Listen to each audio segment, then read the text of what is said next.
Fatal apartment fire at ALBERTTOWN. Construction of central fire station to begin soon. Man placed on bail for exposing his genitals. In the region, Chile teachers defy orders to reopen schools after COVID outbreak. And internationally, thousands of Afghans who assisted U.S. troops evacuated. Greetings and welcome to another edition of Channel 2 Headline News Update. I am Bibi Bacchus. Thank you for joining us. 2 women perished in a fire early this morning that gutted an apartment building on 5th Street, ALBERTTOWN, Georgetown. The women have been identified as 25-year-old Lena Maria and 41-year-old Sedina Maria. The apartment building was occupied by mainly non-Guyanese nationals. According to reports, the women were trapped inside of their girl apartment. Neighbors said they heard the women screaming for help. The bodies were discovered by firefighters who responded to the fire and managed to break the doors to gain entrance into the building. Fire Chief Kalamadin Idu said investigations are underway. The government will be upgrading fire stations and non-functioning hydrants around the country. Minister of Home Affairs Robertson Ben made this announcement during a fire advisory program held yesterday. Esther Sobers was there and filed this report.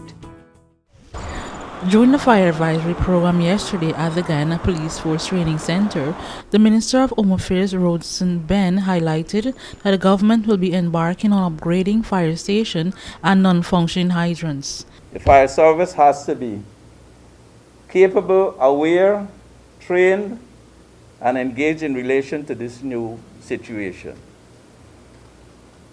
The normal, maybe old or continuing issues in the normal fighting of fires, we got to be better at it. We got to be more skilled. We got to be more confident. We got to be more courageous. There's going to be the opening up just now, and of the economy, of course. If we take our jobs, the airports will have to be open properly and fully. We got to be back to a situation where the tourism will rebound and where the economy will rebound when we take our jobs. And so we have to be prepared for that. So I'm hoping that we don't get too mothballed and cobwebby when we look at the assets out there at the airports, that we make sure and we go forward with this public awareness in relation to how people deal with issues in relation to fire safety and prevention, that we make a good use of the new assets and buildings which are coming on stream just now, that we, sometimes it might appear that you seem to be hanging around a lot before you got to rush out and do a fire, but every time you go and do something like in Linden the other day, the results are grievous in terms of the loss. Chief Fire Officer Mr. Kalamadin Edu, in his remarks, noted that it is important that the building be constructed to international safety standards, requisite fire protective devices, and building codes. So today, I'm urging you, the business people, to follow the rules of fire safety, follow the advice given to you from the fire authorities, so that we will have less business being destroyed, less person being jobless, and less lives being lost. This will help to boost our economy, and we can continue to grow and develop instead of having to rebuild and replace. This year budget 2021 saw 1.9 billion earmarked to enhance the capacity of Guyana Fire Station. This accounts for relocation of the central fire station from the congested Stabroek Market area to the construction of a new fire station and the purchase of 6 water tenders and 2 ambulances. For Channel 2 Headline News, Esther Sobers. Thanks, Esther. According to the Minister of Home Affairs, the construction of the new Central Fire Station at Homestretch Avenue will begin soon. Here again is Esther Sobers. The Minister of Home Affairs, Robertson Ben, announced the construction of a new fire station on Homestretch Avenue. The minister made the revelation on Wednesday while also outlining several new developments for the fire department. Construction of the fire station should commence shortly. The fact that we have to cater for future development beyond that which we are contemplated now in the new design means that we have to have land with adequate space. And so we'll be putting the new fire station there, the central fire station there, and we'll be moving the maintenance sections for those units into that building, moving from West Blytheville, so that we'll have the main activities in one place in relation to that. That also means that the emergency response services, the ambulances too, will be moved to that new location. But given the fact that they'll be moved there, but you also have, you said you have the boat. Does it mean that the boat will remain there? Will it still? Yeah, the boat will remain there. The boat will be there, and as I said, the hydrants will be upgraded, be reinstated, and so it's a comprehensive plan we're coming up in relation to overall fire safety, not only in the city but the country. Ben explained since taking over as Home Affairs Minister, he has faced several grievances, including ensuring that the fire service is appositely equipped with mobile and fixed assets to carry out its duties. Fire prevention workers are effectively trained, fires are fought appropriately, and more emphasis is placed on public awareness and engagement. For Channel 2 Headline News, Esther Sobers. Thanks, Esther. Don't go away after the break. Minibus driver flees accident scene after hitting a pedocyclist, and government considering mandatory COVID-19 vaccination amid surge in Delta variant globally.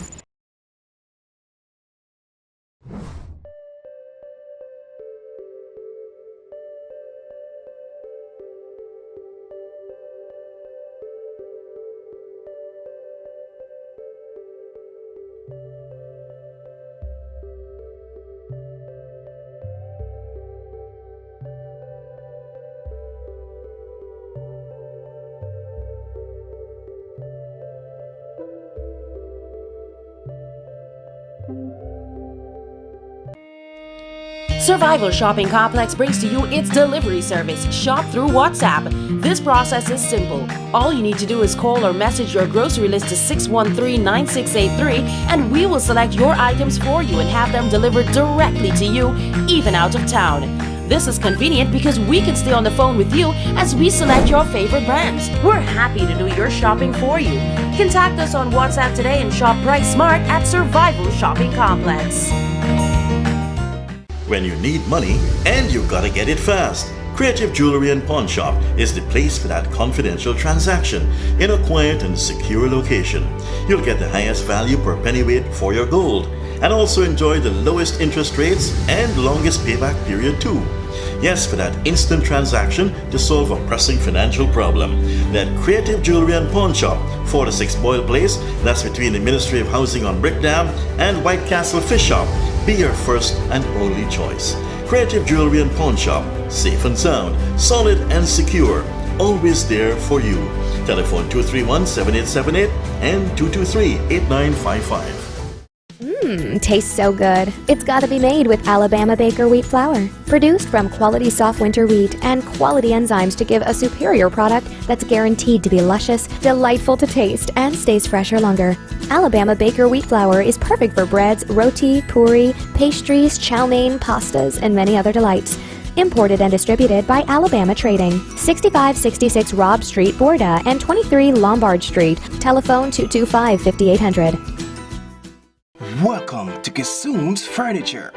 Find everything you need for your home and more under one roof in our newly decorated showroom. Our locally crafted furniture has been perfected over the last 60 years. From our hands to your home. We also bring to you our newly introduced lines of imported furniture and sleep center, where you can find a wide range of beds and mattresses. Kissoon's Furniture, furnishing homes for over 60 years.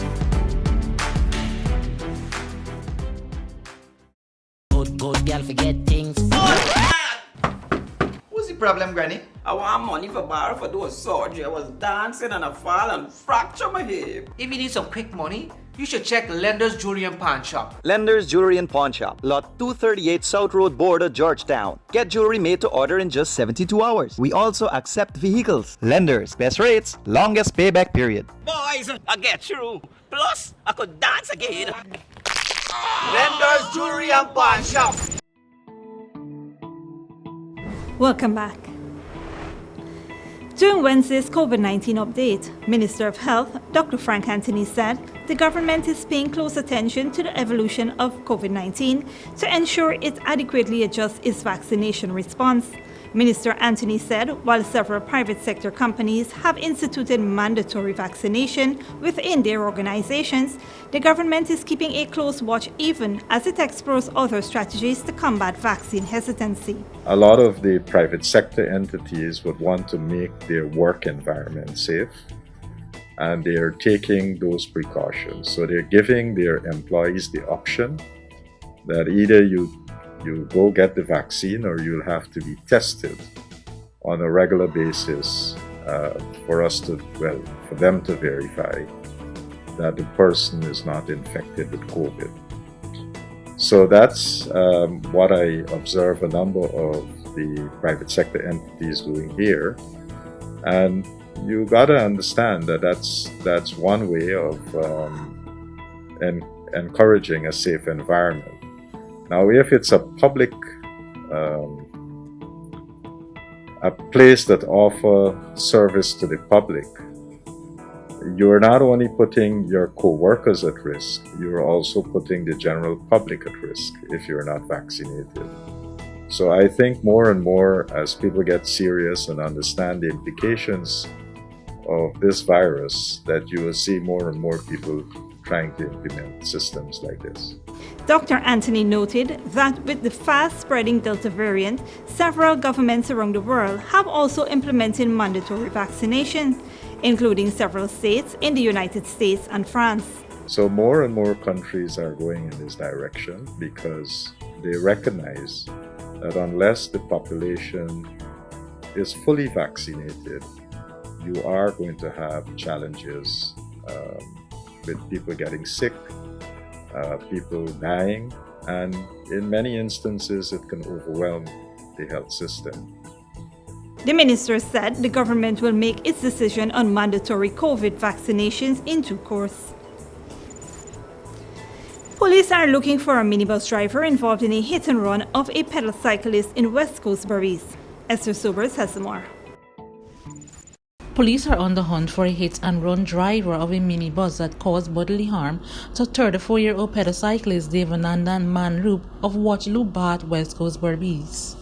According to information reaching this newscast, the incident occurred on Wednesday around 3:40 p.m. at Bath Public Road, West Coast Berbice. It is alleged by the pedocyclist that he was cycling west along the road when he saw a black minibus that was proceeding east on the Norton Drive lane overtake a white motor car on a bridge at a fast rate. On completion of overtaking, the minibus collided with him. As a result of the collision, he fell to the road where he received injuries to his body.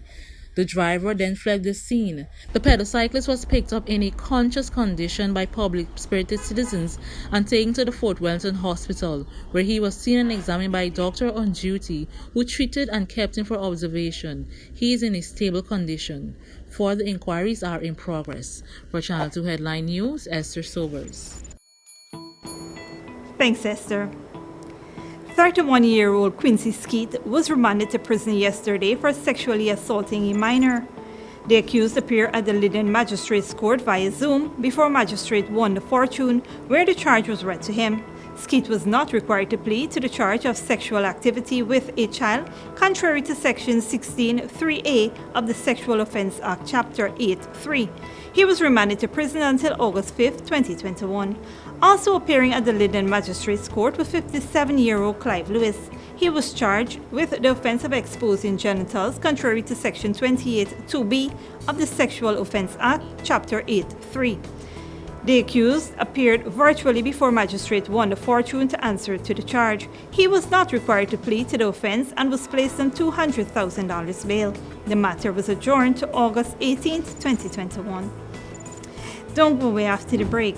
Chile teachers defy orders to reopen schools after COVID outbreak, and thousands of Afghans who assisted U.S. troops evacuated. But before that, here is the bridge retraction schedule.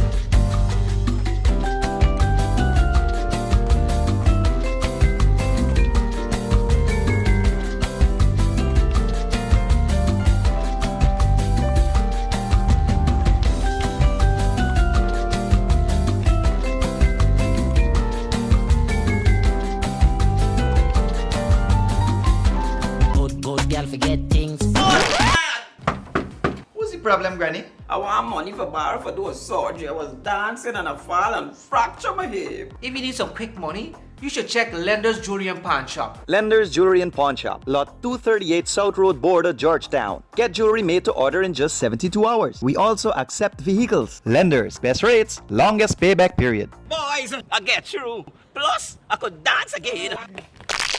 Lender's Jewelry and Pawn Shop. Welcome to Kissoon's Furniture. Find everything you need for your home and more under one roof in our newly decorated showroom. Our locally crafted furniture has been perfected over the last 60 years. From our hands to your home, we also bring to you our newly introduced lines of imported furniture and sleep center, where you can find a wide range of beds and mattresses. Kissoon's Furniture, furnishing homes for over 60 years. For decades, milk has remained the same. Until now. Introducing the Great Dairy Full Cream Milk from Alabama Trading. Enriched with vitamins A to D and calcium to promote healthy teeth, strong bones, and vitality. Great Dairy Milk is delicious and fortified to encourage healthy cell growth within the body. No wonder it's the #1 brand of milk produced in Ireland. Now available nationwide in 400-gram packages at leading supermarkets and wholesale vendors. Distributed by Alabama Trading. When you need money and you gotta get it fast, Creative Jewelry and Pawn Shop is the place for that confidential transaction in a quiet and secure location. You'll get the highest value per pennyweight for your gold and also enjoy the lowest interest rates and longest payback period too. Yes, for that instant transaction to solve a pressing financial problem. That Creative Jewelry and Pawn Shop, 46 Boyle Place, that's between the Ministry of Housing on Brick Dam and White Castle Fish Shop. Be your first and only choice. Creative Jewelry and Pawn Shop, safe and sound, solid and secure, always there for you. Telephone 231-7878 and 223-8955. Survival Shopping Complex brings to you its delivery service, Shop Through WhatsApp. This process is simple. All you need to do is call or message your grocery list to 613-9683 and we will select your items for you and have them delivered directly to you, even out of town. This is convenient because we can stay on the phone with you as we select your favorite brands. We're happy to do your shopping for you.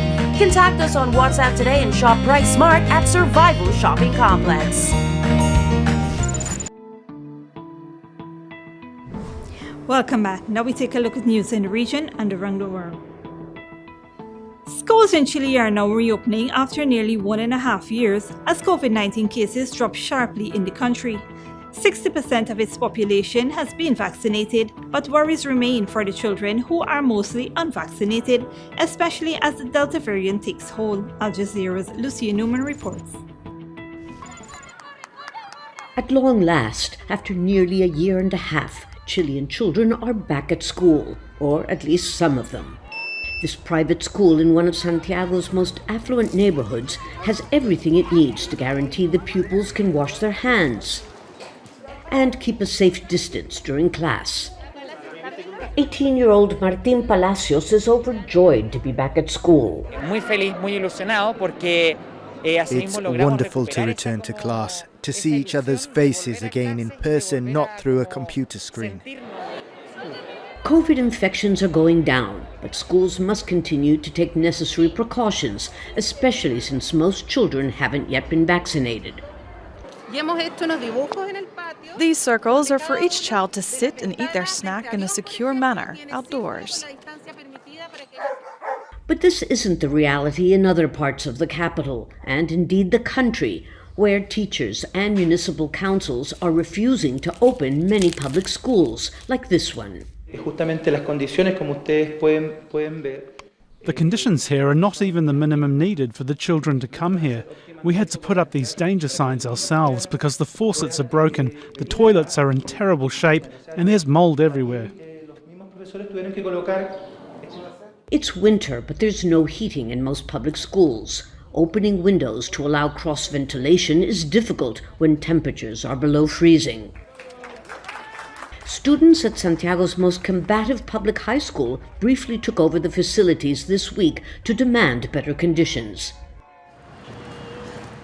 Schools in Chile have been closed longer than in most countries because of the pandemic, leading to depression as well as a dip in academic performance. But the Teachers Guild argues that the infrastructure in the majority of public schools doesn't guarantee that children will be safe from COVID infections, especially given the Delta variant. The majority of our schools are overcrowded, with insufficient bathrooms, with not enough room to eat or exercise. There's a first world Chile for a minority, and another Chile that has said enough. And while some children are happily returning to class, the gap in Chile's education facilities is underscoring this country's wide class divide. Lucia Newman, Al Jazeera, Santiago. Internationally, millions of people in the United Kingdom are living with long COVID, which can affect their ability to live a normal life. The symptoms are so wide-ranging that its actual diagnosis has proved difficult until now. Al Jazeera's Jonah Hall reports. In the UK alone, almost 130,000 people have lost their lives to COVID-19. Many more have lost their quality of life. It's been awful, what I'd describe as hell. On the best day, I probably feel 30% of my pre-COVID self. On the worst days, it can be 5% or less. Things like brain fog, which feels like I have a constant concussion. Eyesight difficulties, floaters in my eyes all the time, constant tinnitus. I get all sorts of rashes, bleeding problems, purple toes. Shani Wright is one of those living with long COVID, 16 months after catching the virus. I've had a number of scans, I've seen a number of specialists. None of them can give me any answers. When it comes to doctors, I'd say at worst, you get doctors that simply don't believe you. They don't believe that long COVID exists. And at best, doctors, they kind of just shrug their shoulders and they say, well, it's a new illness, we don't know what to do. Studies are underway to understand the damage to the lungs, heart and brain that lead to long COVID, with researchers in Qatar reporting a breakthrough, a way of diagnosing the condition by looking for nerve damage in the eye. Nerve fibre loss is as a consequence of multiple neurodegenerative diseases, but there is a peculiar pattern in here, which is that we are seeing these immune cells, which we don't see in a lot of other neurodegenerative conditions. So there is something that is additional that we're finding here, which is nerve loss and activation of immune cells, which may be more specific to long COVID. As the pandemic goes on, this memorial wall on the banks of the River Thames in London will continue to fill up with the names of those who've lost their lives to COVID-19. What isn't remembered here, of course, are the more than 3 million people in the UK who say they're living with the symptoms of long COVID, for which there currently is no cure. But for which there may now be the important first step of diagnosis. Anything that can be used as some kind of biomarker for long COVID is massively helpful, because not only does it give some insight into what is going on and potentially down the line lead to treatments, because that's what we all want, is effective treatments to end this nightmare. But also it says to those doctors that deny the existence of long COVID that this thing, of course it's real. Look at the science. A glimmer of hope in an ordeal so far without end. Jonah Hull, Al Jazeera, London.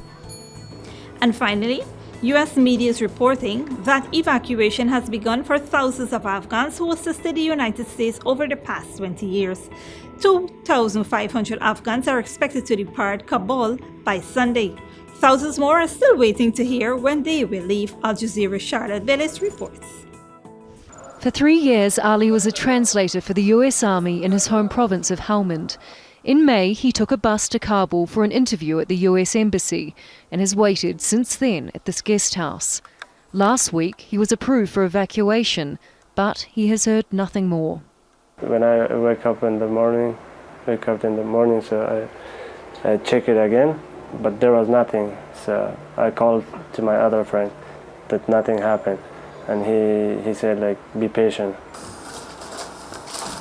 Ali is one of about 20,000 Afghans who have applied for a special immigrant visa.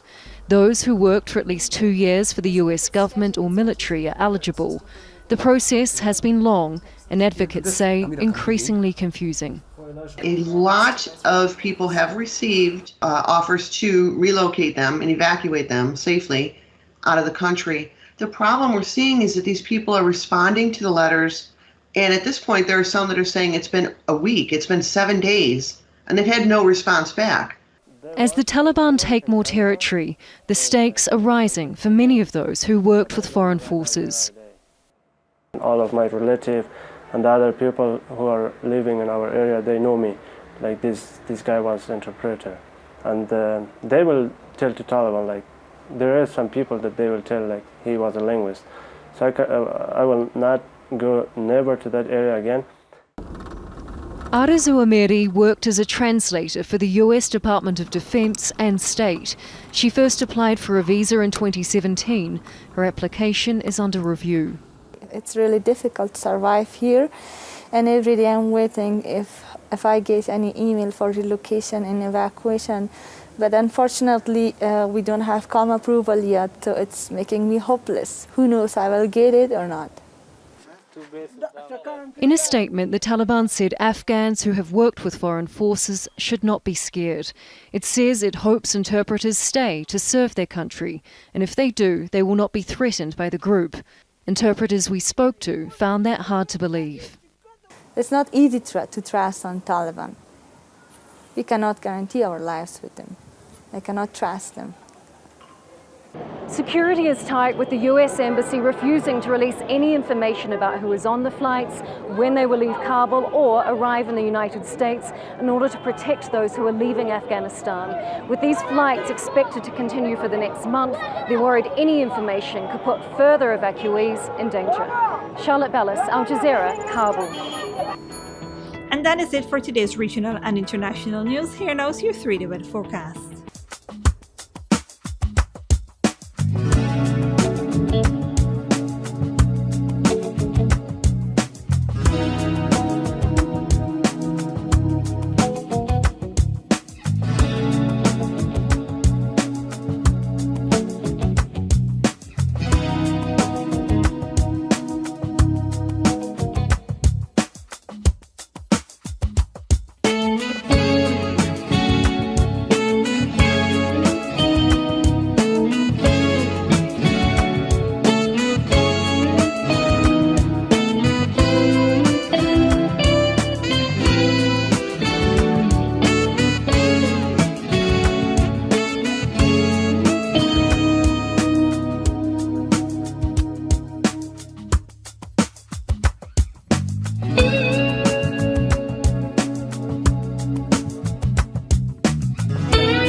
That is all for this edition of Channel 2 Headline News Update.